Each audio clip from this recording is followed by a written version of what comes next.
Hi, everybody, and welcome to another edition of TNM Unplugged podcast. I'm Zoran Todorovic and your host today. With me, a very special guest and very special friend, Rebecca Delgado. And Rebecca Delgado, she's an artist. When I read her CV, how she got into coaching and leadership development and development of human beingness, she came into it from the creative perspective because she was, as I understand, ballerina, right? Trained ballerina with the Swedish ballet school. And then she proceeded to become an actress. And then she kind of trained in the Stellar Alder Studio of Acting in New York. And nowadays she's using her creative performance and the background to work with people. And I always thought this is so cool because when you come into creativity, actually, when you come in personal development from the space of creativity, it always enriches the heart, the soul, the mind, and the spirit as well. Now, today, Rebecca is coach. She's also facilitator. She has been specialized recently in career transition, even though I understand from you, Rebecca, you can talk a little bit more about it, that you're moving from this career transition, career coaching into some new adventures. But so far, you really help people through that career transition as well. She's also specialized in helping people to build confidence, to help them be more productive, and to help them grow and accelerate in a personal and professional level. She's also a member of accredited coaching culture at work school. She's also an ICF member, International Coach Federation, and so on and so forth. But I think that her background in performing arts, in entrepreneurship, in nonprofit sector make her the coach that she is today. So I'm really glad and privileged and happy to have you, Rebecca, on this podcast, and welcome. Well, thank you, Soren. That's such a fantastic introduction. And I was listening and it was like, is that me? And then I thought, well, yes, it is. But thank you. I'm really honored to be here, and it's a privilege, and I'm really looking forward to connecting with you today and the TNM universe. I'm super excited. So thank you very much. You are welcome. And for our audience, we have a very exciting topic today, and we're going to talk about mentoring. Mentoring as a topic, mentoring and why we should use mentors in our life. And we're also going to expand on Rebecca's masterclass, Say Hello to Your Own 24/7 Mentor. That was extremely successful in our platform, Rebecca. A lot of people came in. We got fantastic feedback from the participants, and they really enjoyed what you had to offer about mentoring. And as I said, now more than ever, in today's time, throughout our coronavirus journey, we need somebody to mentor us. We need somebody to help us, point us to the right direction, somebody who can provide us with guidance. And actually, I think we all crave that guidance, right? More than ever nowadays. So what would you say to that? So why do you feel, Rebecca, mentoring, it's specifically important for all of us at this juncture in our human evolution? Well, I think it's always important, but especially now because, as everyone knows, the world is changing at unprecedented speed, ways we've never, there's been a pandemic before in the past, but this is in combination with major upheaval for the planet and for humanity. So we're all facing these really big choices that have just showed up in our lives, both professionally and personally, probably. So people have taken this time to really look at their lives, working lives, personal lives, home lives. Do I like where I am? Am I able to continue this way? For some, it's been a choice that's been voluntary. So voluntary choices. For other people, there's been, they've had to choose differently because circumstances around them have changed. And it can be very easy to go into a sort of panic and fear mode, which sometimes, of course, can feel justified. But when we have a sort of higher wisdom or a mentor or some guidance to lead us in the decision making, we're much more likely to make choices that we then look back on and say, that was the the best way forward I could have taken in that moment.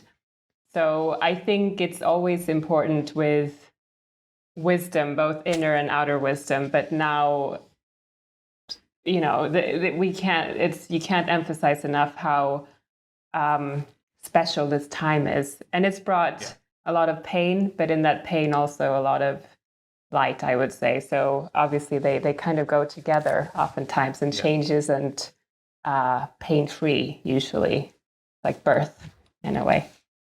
So, Yes, I think I hear now you. Yeah, I hear you. I'm with you. It's a great time to look at that.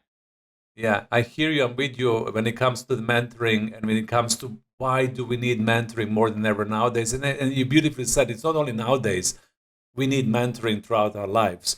So for the people who are new to mentoring and who are not very clear around the distinction between mentoring and any other profession, what will be your take? How would you define or explain to the younger audience what mentoring actually is all about? What is it? So usually, as opposed to coaching, where coaching is very much focused on the coach eliciting the most sort of powerful self or the answers from the coachee, so the person being coached, mentoring is a lot about, usually it's a perhaps more experienced person and a less experienced person, and they have some common ground who shares their experience with the less experienced person so that they can grow. So it's a sharing of wisdom, knowledge, experience. You will have perhaps sort of advice giving and guidance in a way that you don't have in, for instance, coaching. So there's a teaching element to it. And I've read in research that a mentoring relationship oftentimes, very often, it's about the mentee, so the person being mentored, coming to the mentor because they feel that they want confidence or they lack confidence. And just by having that person who's kind of walked the walk before you, that can help grow. But it's also a mutually beneficial relationship where mentors actually oftentimes learn and get inspired from the mentee, which I find really fun and interesting. So that's how it works. It's a very traditional, classical teacher-student relationship almost, but in a more fluid way. Yeah. Yeah, I always think about Master Yoda and young Jedi in my mind because I like Star Wars analogy here. And I always thought, oh my God, if Master Yoda was to be my mentor, how far would I go in my life? If I just had this advice and guidance, especially when I was younger, to direct me, go here, don't waste your time. This is not the right way. Why don't you consider, this way as well? So I think that's a very sweet relationship when you actually trust somebody to understand your life enough and to be able to guide you and accompany you throughout your journey by, as you said, transferring some knowledge, which I think it's an amazing function of mentoring, that, you can really get that information from somebody who knows what they're talking about, right? So knowledge transfer, it's amazing there. Also to share the experience, to show how certain things are done. I lacked this in my life when I was figuring out things that I need to do. For somebody to come and tell me, here it is. This is how I've done it. This is my experience, and try it out. See if that works for you. Maybe it does, maybe it doesn't, but it doesn't matter. Try that. So sharing that experience was very beneficial in my life as well. And then also kind of having this relationship, and you mentioned something really important here, when somebody can help you become more confident and build you up so that you can overcome those inner insecurities, because sometimes when you're in the mentoring situation, you actually don't know what you're doing and you need somebody to help you out, correct? Because either you're in a new position or you're in a new job, you have a new relationship, or you've started a new business that you've never started before, or you're figuring out how to create your own branding, or whatever, your creative adventure is. It's always good to have somebody alongside with you. Yeah? Absolutely. Absolutely. And sometimes it may not even be that you solicit advice all the time. It's the knowledge that you can, and the knowledge that you have this person that can give you the strength and just the, I think, security in yourself, knowing that you're not alone. That's another part of that relationship that I think is important, because it's like you said, they have the knowledge and they have the experience, and obviously there's so much value we have to ultimately learn ourselves, what works for us Right. and what doesn't. But by getting somebody's experience, and somebody who may have done all those mistakes that you're afraid of making, and they can say, well, actually, that wouldn't be a mistake for you. It's go ahead, jump, that can be all we need to then go and learn and take risks. And so it's, in a way, it's perhaps sort of fast tracking you a little bit. Yeah. It's like one of those computer games, and you have like, I don't really play computer games, so this would be a terrible example. But Neither do I. I'm thinking Neither of do I. Yeah. But we can pretend. Yeah, we'll pretend for the sake of today that it's like I'm seeing like a labyrinth in front of me, and you have like a light in front of the labyrinth that kind of guides you. You still have to go through the alleys, and but you have a light at the front instead of just darkness. So that's how you can look at it as well. Yes. And in your experience, do you feel that people seek mentors proactively, or there is still this a little bit of stigma, or people being shy, or people not being willing to be vulnerable enough to say, I need support? What's your experience, I think a lot of people feel like they want it and they crave it, but they don't know how to go about it. And I think I coach, I would say a larger part of my clients are female. And with women, it's often, I was reading Sheryl Sandberg in Lean In. She describes mentoring as, it's like the new kind of a prince on a white horse. We're sort of told that this is what's going to solve all your problems if you get a mentor. Yeah. Perhaps especially in the corporate world. So I think that sort of that idea has made a lot of people feel like, I need this, but I don't know how to get it. And some people will seek it out actively, and other people perhaps feel this hesitance because it can be a difficult thing to ask for, especially I think really true natural mentoring relationships, they usually spring up organically. So it may not be, you kind of know when it's there, when it's showed up in your life, and it may last for a really long time, or it may last for a limited period of time. But so there's this one school that says go and actively seek it out, which can be intimidating to a lot of people. And another school that says it will show up when it does, and you'll know when it does. And then there's obviously the third version, which are organized mentoring programs that have, there's a system around it, which I think can be really exciting. But people don't often know how to navigate those different options and what's right for them, which is why I think this the masterclass that we offered is exciting, because it doesn't rely on anyone else but yourself, and that's a quite cool thing. I have a few more questions, but before we get into this, I want to ask you something really, it's special for me personally. So if I was to kind of bubble along my life and the mentor will show up in my life, how would I recognize that this is my mentor? What do you think? What do you feel would be something that I would say, okay, hold on a second, maybe that's the person that really can enrich my life on a deeper level, can transfer that knowledge. I will be vulnerable enough to ask for help. I would be kind of seeking out proactively. How would you recognize it? How would you recognize a mentor? I think it's like with any relationship in life, whether it's personal or professional, friends, romantic, it's about chemistry.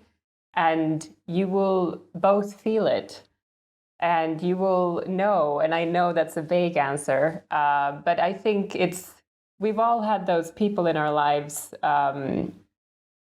that have meant something extra, whether it's a teacher or an aunt, an uncle, a grandparent, your friend's parent, somebody that both inspires you but also sees you and that you feel trust. And I think when you feel that, the trust is obviously really important. And I think when you feel comfortable approaching this person and asking, and there's a reciprocal relationship, that's probably how you know. I hope that answers the question. Oh, yeah. It does. And I wanted to ask you because I want people to be able to put themselves in a situation when they're proactively having their antenna up and they can recognize it instead of just bubbling along their life and not recognizing what's happening in the present moment. And I also feel that what you said, it's what I've shared with you as well, that person can see you. I feel that when I had mentors in my life, they were really able to see me more than I could see myself. They would be able to recognize me more than I would be able to recognize myself. They would be able to validate certain things about me that I was maybe shy to admit, or maybe thinking, oh my God, this is too egocentrical for me to be so proud with my abilities, for example, or my accomplishments. And then you get this verification that they said, yes, you are special, you should do this, or this is your strength. Do you realize that if you continue in this spot, you can become this because you have the potential that I can see because I've been in this situation myself, or I was mentoring other people. So I think that seeing people, it's a very beautiful function of mentoring, isn't it? Oh, absolutely. And I think it made me think of in the coaching that I do, in career coaching, people wanting to switch careers, the most powerful moments are often when we do exercises where the client gets to connect with their network and have their network look at them and feedback to them, whether it's ideas or qualities or this is what I see in you. And it's in that moment that the client goes, oh, they see all these things in me that we're a bit blinded to what we give out to the world because we're in here and the world is out there. It's a natural thing. So to have that mentor who sees you and who knows you and who takes an interest in you actively, that's the other thing. They have sort of made. There's a commitment that happens that they care for you and they want you to grow. And they want the best for you. And that's obviously, I can think of few things that are more valuable than having someone give you their time and their attention and their eyes. Mm-hmm. Wonderful. So to get a little bit more practical around this, you mentioned as well, how can we get people to go about getting the mentor? Because sometimes we're confused, what do we need to do to get mentorship or mentors? So what would you say on that? Well, I think it's, like I mentioned, there are sometimes mentoring programs they can be, if you have no idea where to start, that might be a first thing. Now everything is online, everything is digital. So there's a lot of exciting programs that have different specialities. So maybe it's like female to female, business to business. You can seek out that actively and become part of mentoring programs that will have perhaps span over a year. And perhaps if you work in an organization, there's already something like that happening. If it's not, it's something you can suggest to the leadership. I know of a few organizations that actually go into companies and they arrange this for them, and it's usually really successful.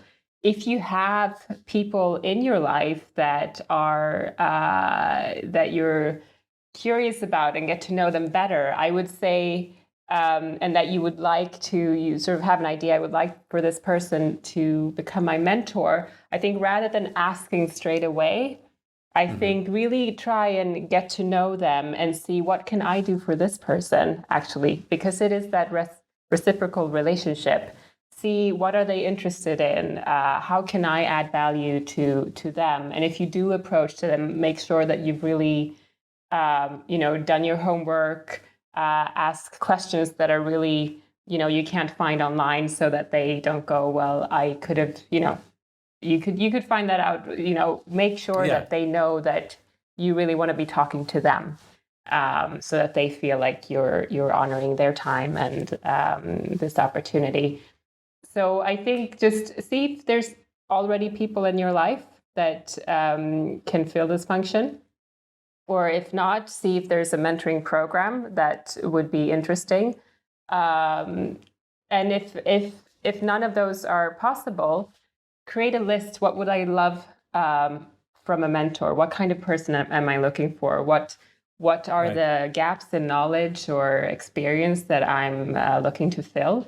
And oftentimes, when we get more specific about what we want, it might show up eventually. It can take some time, but if you start getting clear, this person, might start showing up. So you know how to recognize them if you've sort of have a list and you know what you're looking for. So those are three options that I can think of.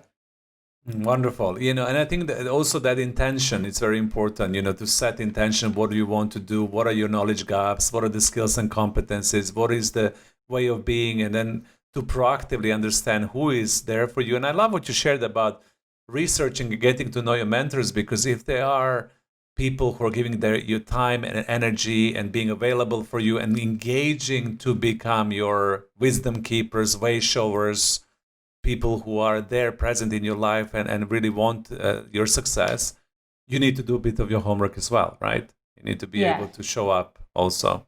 Yeah, it's a building a relationship, really, and as ever, doing it from a authentic place, and when you're coming from your heart and authenticity, we can all feel that. So that's only going to benefit both you and this other person.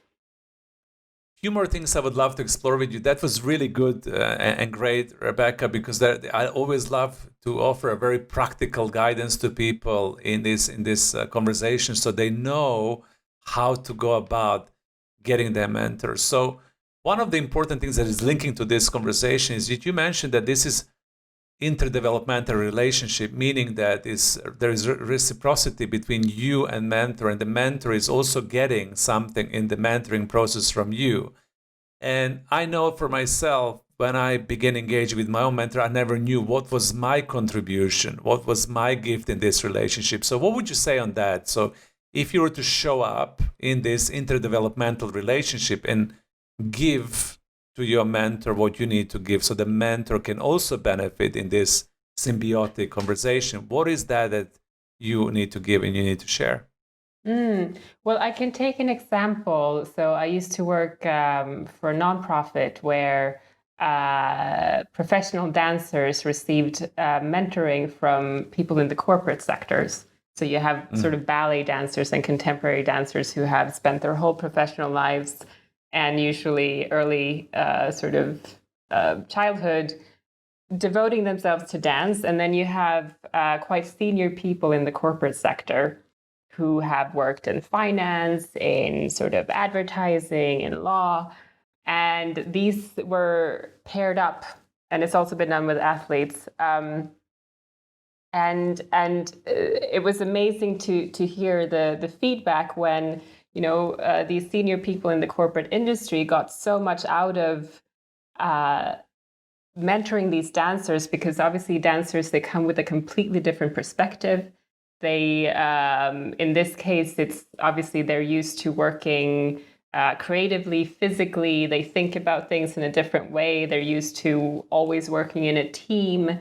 And they have, perhaps the dancers were a bit younger than the more experienced corporate senior people, mentors. So I think they brought a lot of inspiration, a lot of sort of fresh perspective, a lot of experiences that they could offer their mentors. And also the interesting thing was that they discovered, both of them, how much they did have in common, in spite of, if you look at it from the outside, they're very different worlds. But it was, we still work in a team. There's still like leadership stuff happening. I'm still relating to colleagues. There's still like conflicts that I have to navigate and things like that. So I think that's maybe an extreme example, but I think you're always, when you bring yourself to something, you're always going to add value through just who you are and your experience and your perspectives. So obviously it's inspiring for anyone to get access to that. Right. So the more you're being yourself and the more you're allowing yourself to be yourself in the mentoring space, the more value you would add, because, I love that example, even if it's extreme, that, the ballet dancers and creative professionals for being mentored by the business people, and they've enriched their life with creativity and perspective. And I remember that so vividly from my career when I was a young coach, and I got assignment to coach somebody really, really senior in the organization. And I was like, okay, how can I do this? This is somebody who has already 30 years behind them in their professional career, and now they've assigned me to coach them. I was just really nervous because I thought I would never be able to add any value. And then I showed up in these coaching conversations completely myself, curious. So my kind of whole way to approach this was curiosity, and that coachee was saying, this is so amazing because your fresh perspective into things really enriched my heart and my life, because now I can see things from that dimension and this dimension. So it was always, for me, eye-opening to understand how much we can really give if we allow yourself to be 100% ourselves. So I think that's important for people to know in the mentoring space. Be yourself, right? Bring on the dimension of you, because that mentor can also help you unfold that further, and they can benefit from it. Absolutely. So, sorry, go ahead. No, you go ahead. I was just going to say, it made me think of with kids and the way they can ask these amazing questions. And sometimes it's because they completely lack the fear and they have no idea, they just go. They couldn't be anyone else but themselves. And they just see, and they name what they see. And that freshness is obviously, it's such a gift. And if you can keep that in any relationship, it's a gift to whoever you're relating to. So we're coming closer to the end of this podcast. So I would love to ask you a tricky question, but it's not tricky. It's something that I know you can answer really, really well. So let's say that I'm a person who would love to have a mentor, but for any reason at this moment in time, I can't get one. I either am struggling financially, or my organization doesn't want to pay for it, or there are circumstances in life that prevents me to find a mentor. And I know that you talked in your masterclass about connecting to your own inner mentor. So for people who are in this situation and they have to embark on this journey into getting into their internal resources, into their inner mentor, what would be the way forward for somebody like me in this situation? Well, I would say, if the masterclass is offered again, please sign up for that, because that's an excellent opportunity to connect to your inner mentor. And that's because the nature of this exercise. I have a tip that I'll share. But before I do that, I will mention that this exercise that is part of the masterclass, I wish I could take personal credit for it, but I can't. It's created by the Coactive Training Institute, which is where I train as a coach. And I know that many coaches in the TNM network have trained there as well. So they've created it. It's also actually available in a great book that I will recommend called, I have it here so that I can show it. It's called Wonderful. Playing Big by Tara Moore, and she's also a coactive coach. And so there is a chapter in there called The Voice of Inner Wisdom. And she actually, the exercise is included. It's a great way anyone can do it. And it's also includes follow-up work that you can do. But if you can't do that, I have one tip that is based on a similar idea. It's slightly different. And it's, if you can think of someone that you admire, it can be someone you know, someone who you don't know, famous or not famous, someone from the past, someone present, anyone that you just have, sorry, I dropped this thing, someone that you admire. Take your time and think about it, write it down, and then think, what do I admire about this person? What qualities, what is it about them that really speaks to me? And then just try and sort of, what's the essence of their energy? So just have this person in mind and just figure those things out. Take a notebook, write this down. And in the next week, experiment with whatever situation that you find yourself in where you're not entirely sure on how to handle it. Really take this energy, think of this person and sort of channel their energy and think, what would they do now? What would this person, how would they handle this? And something will come to you. And it might be an unexpected answer. It might be just an abstract feeling, but something will come to you that will give you a perspective and an energy that will help you handle whatever it is that you have in front of you. So it's a similar mechanism. It's just using a different, in this case, as somebody that isn't you. But in this masterclass, we work on finding that energy within you, which is exciting. But they both work very well. And if that works for you, thinking of someone that you admire, you can do that multiple times. So you build up a little team of people that are your supporters and your mentors, because it's for free. You can do it as many times as you like, and it really works. And you can do it for different types of energies. So I want someone who's really stubborn now. So think of someone that you can, and get that energy and let it guide you. So basically, you can bring these different archetypes of those personalities and the people through you, and that can connect you to your inner wisdom, and you can do it yourself.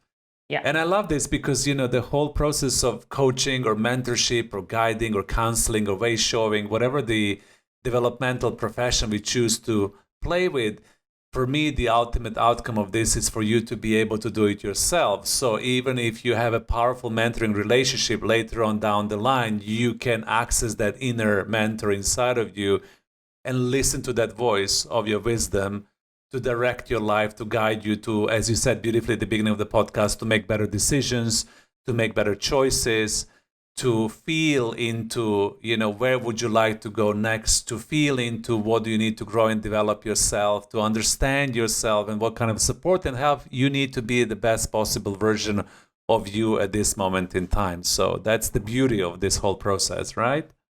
Yeah, absolutely. Because you always have access to yourself. That's the one thing you can count on.